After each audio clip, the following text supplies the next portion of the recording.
উত্তরবঙ্গের দিকে নজর রাখি লাগাতার বৃষ্টিপাত চলছে আর সেই বৃষ্টিতে বিপর্যস্ত পাহাড় এবং ভারত সিকিমগামী যে 10 নম্বর জাতীয় সড়ক সেই জাতীয় সড়কের একাধিক অংশ একেবারে ভেঙে পড়েছিল। আমরা দেখেছিলাম তিস্তার জল ক্রমশ বেড়ে চলেছে, জলস্ফীতি বাড়ছে, একটি জলের ট্যাঙ্ক জলের তলায় তলিয়ে গিয়েছে। অঙ্গনবাড়ি কেন্দ্র থেকে একাধিক জায়গা একাধিক বাড়ি একেবারে জলের আগ্রাসনে বিলীন বলা যায়। দেখুন সেই ছবি দেখাচ্ছি, একেবারে সেই বাড়ি ভেঙে পড়েছে তিস্তার উপর।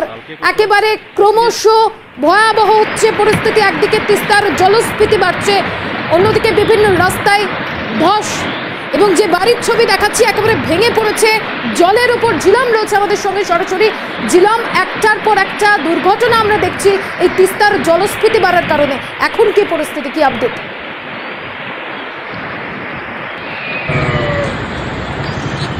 একেবারে মাসুমা, দেখো তিস্তার যা ভয়াল রূপ দেখতে হচ্ছে তা কিন্তু সেই গতবারের যে হরপা বানের পর যা রূপ দেখা হয়েছিল সেটাই যেন আবার চোখের সামনে চলে আসছে। কারণ এই মুহূর্তে আমি দাঁড়িয়ে রয়েছি মালবাজারের টটগাঁও এলাকাতে।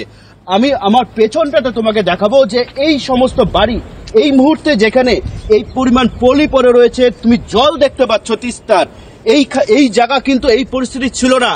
এই জায়গা কিন্তু পুরো দস্তুর একটা গ্রাম, এখানে প্রচুর পরিমাণে মানুষ থাকতো। সেই সমস্ত মানুষের বাড়ি এখন তিস্তা গ্রাস করে নিয়েছে এবং পুরো গ্রামের মধ্যে এই মুহূর্তে এই পলি জমে আছে।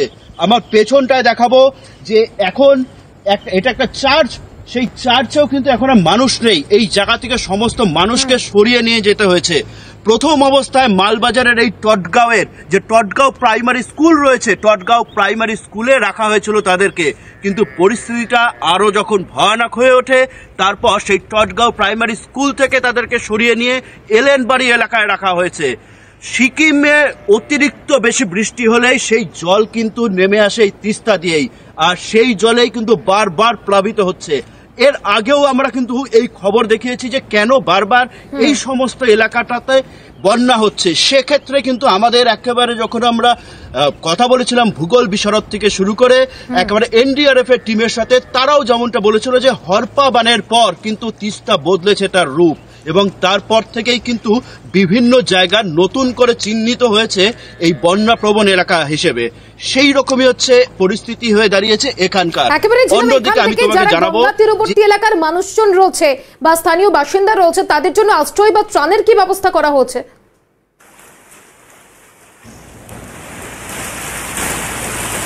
একেবারে দেখো মাসু, আমি তোমাকে ঠিক এই কথাটাই বলতে যাচ্ছিলাম যে এখান থেকে যাদেরকে নিয়ে যাওয়া হয়েছে এলেনবাড়ি এলাকাটাতে, সেখানে কিন্তু এই মুহূর্তে রয়েছে এই এলাকার মানুষ। আর সেই জায়গাতে দাঁড়িয়ে নিয়ে কিন্তু এই এলাকার যিনি প্রধান রয়েছেন তিনি এই মুহূর্তে শহীদ দিবস মানাতে তার মন খারাপ করে নিয়ে কলকাতায় ছুটে গেছেন সেই পার্টির কাজের জন্য। আমরা কিন্তু তার সাথে যোগাযোগ করেছিলাম এবং এই এলাকার পঞ্চায়েত যিনি আছেন ভীমা উপাধ্যায়, তিনিও একইভাবে কলকাতার উদ্দেশ্যে গেছেন। এই মুহূর্তে তাদের যে কি পরিস্থিতি হয়ে রয়েছে সেই দিকটাতে কিন্তু তাদের নজর নেই, তবে আমরা নজর রাখছি। যেভাবে নিয়ে তাদেরকে প্রতিটা মুহূর্তে লড়াই করতে হচ্ছে, কারণ বাড়ি থেকে কোনো রকমের সেই মানুষগুলো সেখানে গেছে, কিন্তু গবাদি পশু থেকে শুরু করে তাদের কি হবে, ছোট বাচ্চা নিয়ে বিপাকে পড়েছে এই মালবাজারের টটগাঁও এলাকার মানুষ। মাসুমা, একেবারেই ছিলাম যে পরিস্থিতি আমরা দেখছি ক্রমশ ভয়াবহ হচ্ছে এবং আমরা দেখলাম যে একটা অঙ্গনওয়াড়ি কেন্দ্র তার রীতিমতো একেবারে জলে পড়ে গেল। সেক্ষেত্রে সেখানকার যারা কর্মী রয়েছে তাদের কি অবস্থা? তুমি বলছো যারাই এলাকার দায়িত্বে রয়েছেন তারা এখন ঘটনাস্থলে নেই এবং যোগাযোগ ব্যবস্থা একেবারে বিচ্ছিন্ন। সেক্ষেত্রে ত্রাণ পৌঁছানোর বিকল্প কোনো ব্যবস্থার কথা কি বলা হয়েছে?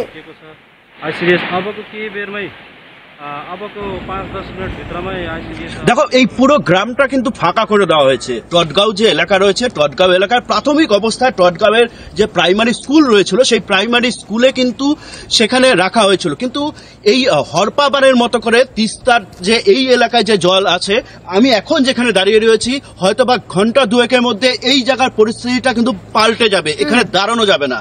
কারণ যখন তখন তিস্তার এক ভয়ানক ভাবে নিয়ে জল আসে, সেই জল কিন্তু একেবারে প্লাবিত করে দেয় এই এলাকাকে এবং সে কারণে কিন্তু এই যে প্রাইমারি টটগাঁও প্রাইমারি স্কুল রয়েছে, সেই টটগাঁও প্রাইমারি স্কুল থেকে কিন্তু তাদেরকে নিয়ে যাওয়া হয়েছে এলেনবাড়ি এলাকাতে, অনেকটা উঁচুতে। সেই এলেনবাড়ি এলাকাতে কিন্তু এই মুহূর্তে সেখানে তাদেরকে রাখার ব্যবস্থা করা হয়েছে, সেখানেই চলছে তাদের রান্না বান্না করে নিয়ে কোনো রকমের থাকার মতো পরিস্থিতি করে রাখা হয়েছে। একেবারে কি আপডেট হয় সেদিকে অবশ্যই নজর রাখো। ছিল আপাতত ধন্যবাদ তোমাকে। একদিকে তিস্তার জলস্ফীতি বাড়ছে আর বলা যায় একেবারে তিস্তার করাল গ্রাস করে নিচ্ছে একটার পর একটা জায়গা থেকে শুরু করে বাড়ি, রীতিমতো আতঙ্কিত